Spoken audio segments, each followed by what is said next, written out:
Ya estamos de regreso con más información. Bueno, pues hemos platicado de lo que sucedió el pasado domingo, primero con esta marcha de la Marea Rosa y luego con el tercer debate entre las candidatas y el candidato a la presidencia de la República. Pero queremos compartir el análisis que tiene al respecto el senador Emilio Álvarez y Casa. Senador, ¿cómo estás? Muy buenos días. Erika, muy buenos días. Jonathan, por su conducto, un fuerte abrazo al querido San Luis, acá desde la Chilanga Banda. ¿Cómo están? Senador, ¿de qué fuimos testigos con esta Marea Rosa? ¿Qué es lo que representa, pues no solo para Xóchitl Gálvez, no solo para esta elección, sino para la democracia de este país? Representa una ciudadanía mucho más crítica, consciente y exigente. Van 4 veces que sale ya esta expresión que ya se conoce como la Marea Rosa, que de manera impensable la primera vez salió a defender al INE. No es que en este país tengamos mucha costumbre de defender al INE o instituciones, sí, sino que era justamente la manera de enfrentar una reforma constitucional regresiva en materia electoral. Se trataba justo de poder mantener al INE en términos de un servicio profesional y que no fuera capturado por el gobierno. Luego salimos, y eso fue para enfrentar lo que se conocía como el Plan A, esta reforma constitucional regresiva en materia electoral. Luego volvimos a salir en febrero del 23 para poder enfrentar la reforma que se llamaba Plan B, esta reforma legal electoral también regresiva, y sobre todo defender a la Corte. Salimos a más de 100 ciudades y generó una propuesta tan importante que también se derrotó al Plan B. En febrero de este año volvimos a salir y finalmente el domingo pasado en más de 100 ciudades. Yo quiero compartir con el público allá en San Luis, solo para que tomen nota, ningún partido político, ningún movimiento social ha hecho una movilización así en México y en más de 18 ciudades en el extranjero.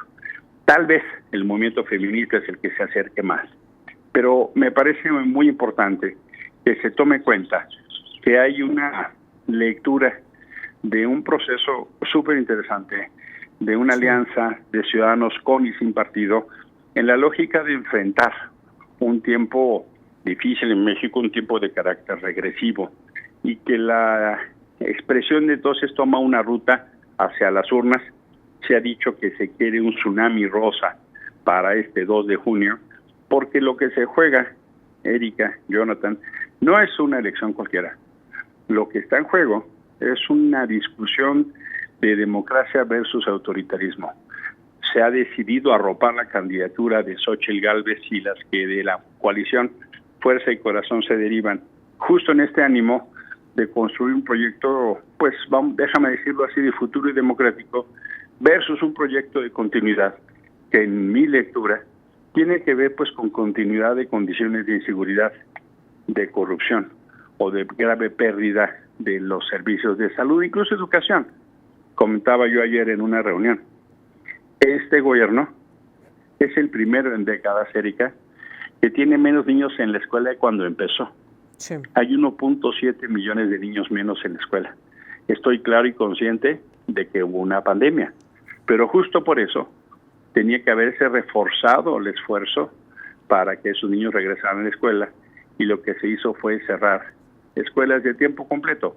Pongo solo eso como ejemplo, porque entonces el dilema es cómo defendemos nuestras libertades y derechos para futuro. Eso es lo que salimos cientos de miles este domingo en enorme cantidad de plazas del país, Erika. Ahora, si tuviéramos que ponerlo en concreto, ¿cuál era el mensaje y quién el destinatario de ese mensaje? Yo creo que el mensaje más importante tenía que ver con asumir una coalición de ciudadanos con y sin partido, y que eso tuviera una expresión electoral el 2 de junio. Es decir, optamos como ciudadanos en marco de nuestro derecho constitucional por una expresión político-electoral, usar a los partidos como un medio. La gran mayoría, Erika, de los ciudadanos no estamos en partidos políticos, pero los entendemos como un medio. Y el destinatario tiene que ver justo, me parece, en 3 órdenes de ideas. El primero es vamos llamándola a la gente en su conjunto, es decir, aquí estamos, vamos, salimos. Segundo, también llamar a la contraparte, es decir, no tengan ni tantita idea que esto ya se coció, ¿eh? No se vayan con la finta de las encuestas, no se vayan con la idea de que esto ya se resolvió. Me parece que se tomó nota de que eso está lejos de suceder. Claudia Sheinbaum ya está hablando de fraude en lugar de hablar que esto ya se resolvió. Justamente eso que demuestra, senador. ¿Cómo va la elección presidencial? ¿Qué datos tienen ustedes? Nosotros tenemos una elección que se acerca mucho más, que ya la cosa está muy cerca, incluso con los márgenes de error en una competitividad muy cerrada. En las últimas 3 semanas, en la última semana 3 veces dijo Claudia Sheinbaum de temas de fraude, y uno dice, ¿cómo eso es posible? Si tienen el gobierno, las mañaneras, claro, los hijos de la nación, el ejército, el aparato, todo. Pues eso tiene que ver con la expresión de que ya leyeron que estamos en competencia cerrada. Y también esta cosa de ellos de llamar a votar me parece que obedece a que vieron este impulso tan fuerte de la marea rosa la semana pasada. Y la tercera también fue un mensaje a la autoridad electoral. Sorprendió mucho y de manera negativa que la presidenta del INE, Guadalupe Tadei, haya salido a pedir que no fuéramos de rosa, algo que a mí, en lo personal, me pareció absurdo. Claro. Salimos a la calle para decir el INE no se toca. Ahora al INE le toca hacer valer la ley. Ojalá la energía que Guadalupe Tadei utiliza para ver cómo se viste la gente, la utilice para impedir que el presidente y su gobierno se metan de manera ilegal a la elección, Erika. Ahora, hace un rato justamente revisábamos el escenario que se tiene de preferencia electoral para el Senado de la República en la representación de San Luis Potosí y veíamos que hay pues una elección muy cerrada entre Partido Verde, Morena y Fuerza y Corazón por México. En el Senado no van juntos Morena y el Partido Verde para el caso de San Luis Potosí. Esto demuestra lo que decía, senador, esta competencia que se está dando, porque este empate técnico entre estas 3 fuerzas políticas, pues para el caso de San Luis Potosí nos dice, todavía no hay nada para nadie.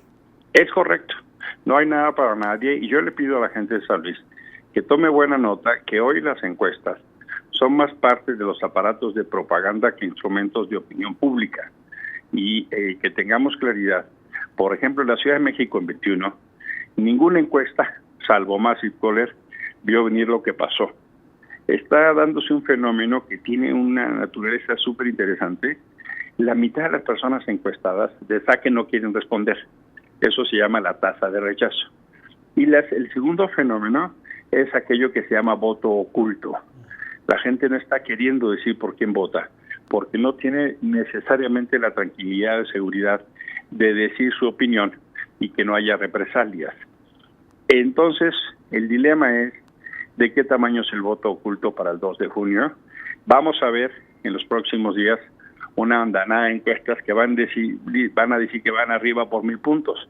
Sí, pero entonces ¿por qué hablan de fraude? La verdad de las cosas es que creo que ya entendieron que la cosa se cerró y que tenemos una elección que vamos a esperar resultados súper interesantes en términos de triunfo. Justamente en la elección ya se cerró lo que estamos viendo, también revisábamos los números de las mediciones para la intención del voto de la presidencia municipal de la capital potosina, en donde Fuerza y Corazón por San Luis Potosí va muy arriba del resto de los contendientes. Ahí en el caso de la alcaldía capitalina sí hay una alianza entre Morena y el Verde, pero una alianza a fuerzas que les ha traído muchos problemas. Se han enfrentado, bueno, pues de todas las maneras posibles porque la militancia de Morena y el Verde no se quieren. Y esto ha favorecido también el crecimiento que está teniendo, de acuerdo a las mediciones, insisto, de acuerdo a las encuestas de intención de voto, al candidato de Fuerza y Corazón por San Luis Potosí. Esto que se está viendo en San Luis Potosí, se está viendo también en la Ciudad de México. ¿Qué datos tienen ustedes, senador? En la Ciudad de México lo que vemos es que ya se revirtió la tendencia. Santiago Taboada, que es el candidato de Fuerza y Corazón, ya va arriba. Y eso ha generado mucha desesperación. En la última semana hemos visto agresiones muy delicadas en contra de la candidata de esa coalición en la alcaldía Cuauhtémoc. Le dispararon a su auto. Sí. La policía se metió a la casa de la candidata en Iztapalapa, que es una alcaldía que tiene 2 millones de personas, y eso es un hecho muy delicado, y se han empezado a detener algunos líderes. Se ha llamado desde la coalición a decirle al jefe de gobierno, a ver, tranquilos, no es por ahí, no se equivoquen. Me parece entonces que las cosas, vamos a decirlo así, la Ciudad de México avisa, en 21 avisó. Si hubiera habido elecciones de jefe de gobierno, la oposición hubiera ganado en el 21. Y esto entonces toma otro matiz. Y sí, las coaliciones son complicadas. Desde hace 3 años, en San Luis, El Verde y Morena se enfrentaron duro. Y en distintos lugares, en la Huasteca, en la capital, han tenido diferentes entendimientos. Y eso sí, claro, que es un reflejo que resta potencia electoral, por supuesto. Ahora, despertamos esta mañana con una nota en el Diario de Circulación Nacional Reforma sobre este escándalo que hoy pues está apuntando hacia Samuel García con la compra de un megaterreno, 18 hectáreas con un costo tremendamente elevado. ¿Esto cómo le pega a Movimiento Ciudadano? Y te lo pregunto también de manera muy clara, senador. ¿Qué papel en esta historia de la que tú nos describes, que nos hablas, que estamos viviendo en este momento electoral en nuestro país, qué papel está jugando Movimiento Ciudadano? Yo soy de los que cree que en Movimiento Ciudadano hay gente valiosa. Yo tengo amigos de Movimiento Ciudadano. Pero con todo respeto creo que están equivocando la lectura. La lectura en este momento país, es cuál es el bien superior.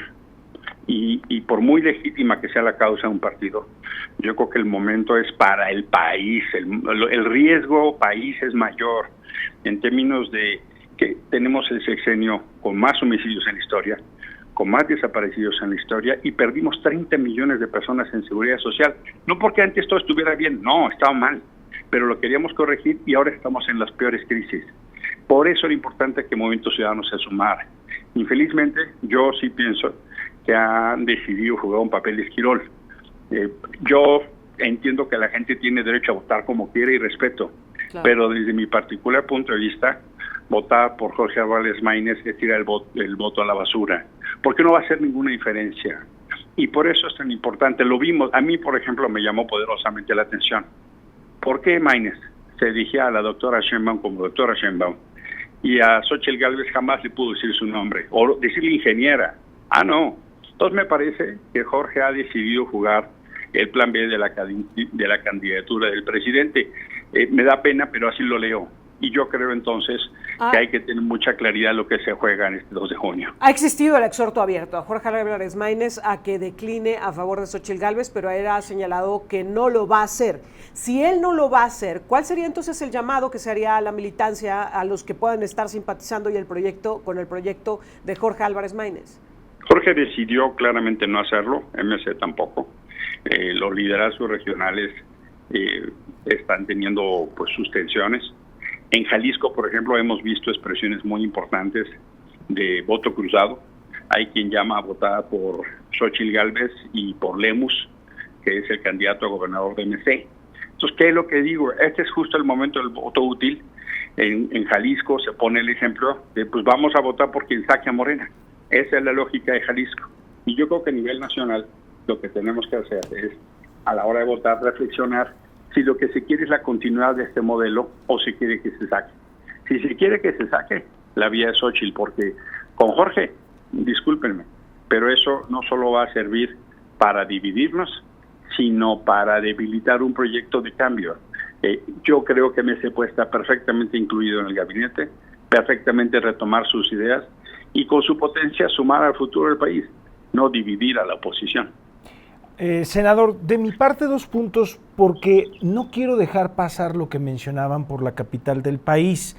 La Marea Rosa, independientemente de las que la forman y la manera en la que se decidió tomar un final del camino hacia el 2024 y el 2 de junio, yo le quiero preguntar, ¿es eso? O sea, ¿sería el inicio de probablemente, si el 2021 fue un mensaje de perder la mitad de la Ciudad de México, la izquierda, ahora entonces se podrían definir muchas cosas con esto del voto oculto? La Marea Rosa es sacar esa voz oculta por el miedo a no querer definir su voto.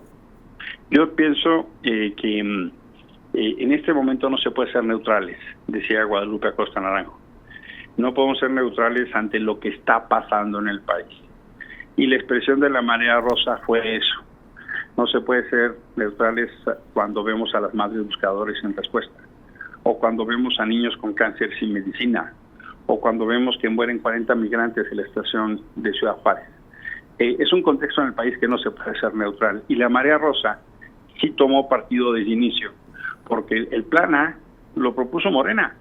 Salimos a derrotar ese plan A que puso Morena. El plan B también lo propuso el presidente y Morena.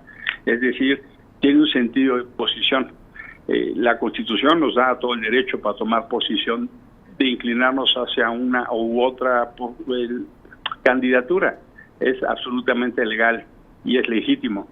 Creo que eso fue lo que puso nervioso a muchos actores del gobierno para actuar en contra. Fue difícil entrar al Zócalo, Jonathan. Sí. La gente de la CENTE, la Coordinadora Nacional de Trabajadores de la Educación, nos hicieron saber que recibieron llamada de la Secretaria de Gobernación y de la Secretaria de Educación para decirles que ahí se quedaran. La entrada fue difícil, a mí me tocó en las primeras oleadas donde hubo tensión. Finalmente, pues sí, tantas miles de personas pues arrollaron y rebasaron. Sí, claro.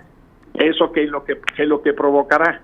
Pues una expresión en las urnas, y lo que vimos el domingo en el Zócalo fue justo ese abrazo de una candidatura presidencial y de la jefatura de gobierno con Santiago Taboada, de miles de personas que estábamos ahí. Déjame decirlo así, faltó Zócalo que se quiere que tenga potencia electoral. El ejército les intentó quitar la bandera, nada más ahí. Sí. Con todo y que estaba el compromiso del presidente de que sí se iba a dejar. Fue muy tensionante. El sábado en la tarde estaban intentando, había operaciones desde el gobierno federal y desde el gobierno de la Ciudad de México para tratar de que no se realizara la concentración en el Zócalo. Cuando se decidió ir adelante, el saque fue, bueno, entonces la coordinadora se queda con la mitad de la plancha. Y les decíamos, oigan, pero desde el 26 de febrero nos dieron permiso de usarla. Fue muy tensionante, finalmente se resolvió todo en paz, salvo ahí unos zarandeos. Pero sí creo muy importante que la moraleja de este hecho es la gente tiene que ejercer sus derechos con convicción. Y se inundó, mira, yo veía, hay una calle que llega al Zócalo que se llama 20 de noviembre. Luego hay otra que se llama 5 de mayo. Hasta la Alameda estaba la gente, fue realmente muy impresionante. Dicen, cuando estás en esos momentos, ¿no? Chinita la piel, cuando se cantó el himno, fue muy bonito, muy bonito. Senador, pues yo te agradezco mucho que lo compartas con nosotros y estamos atentos, se viene el cierre de las campañas y luego el día de la jornada electoral y va a ser muy interesante seguir platicando contigo. Gracias, senador. Gracias a ustedes, un fuerte abrazo a aquellos San Luis y a los lugares donde también se hizo la marea rosa, en Monterrey, en Guadalajara, en Mérida. Fue muy bonito. Fuerte abrazo, buena semana, nos vemos la próxima ocasión. Gracias, senador. Muy buenos días.